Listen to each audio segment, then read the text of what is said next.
सालेपुर थाना छक निकटरे थिबा एक मद दुकान सम्मुखरे पूर्व शत्रुता को केन्द्र कर युवक को भुजाली आक्रमण। गुरुतर अवस्था युवक जनक सालेपुर मेडिकल रे भर्ती। घटनास्थल रे पहुंची पुलिस रो तदंत जारी।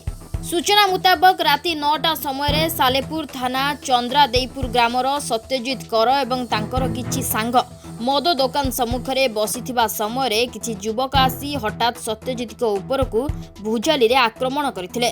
मुर्मूष अवस्था सत्यजित को सालेपुर गोष्ठी स्वास्थ्य केन्द्र रे भर्ती करा जाई चिकित्सित करा जाउछि। मुंड हाथ और पिठी हणा जाइथिबा बेले पुलिस पहुंची घटना संपर्क में तदंत करुछि।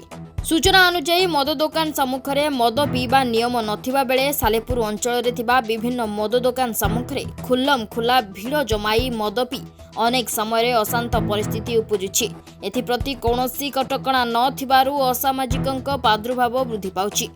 मु बसिकी हमर थाना काउंटर हमर पान दुकान गडरे आम गोटे बियर बसिकी माने ढाळुछु से हठात आइल जो अटैक कले मते अटैक कले हमर अबेपु होती संतुनु बिली गोटा पिला से आगे मते आगे चोट माइला तार अभियाई पुओ थिला अभिपुओ बुझारी भाली गला जो पेपर होती भारी गला मते अटैक कला जे मते एक अछि सी जो अभिपुओ मते धरिया भी जाई मत अटैक कला मु जो ये कर धरी पकेली न मत दी चोटा तो थी मारती मुझे सी मत पेले अभिपुओ मत पेल दी पेला मुझे कड़े रही तार उठिकी जो अटैक कले आ गोटा पिला दिला मुंड जो बुझाली बाजी मुंडे बाजी हाथ कटी पिठी गोटा चोट मारी चोट गोटे हाथ जो अच्छी कटी 3 जन दिले।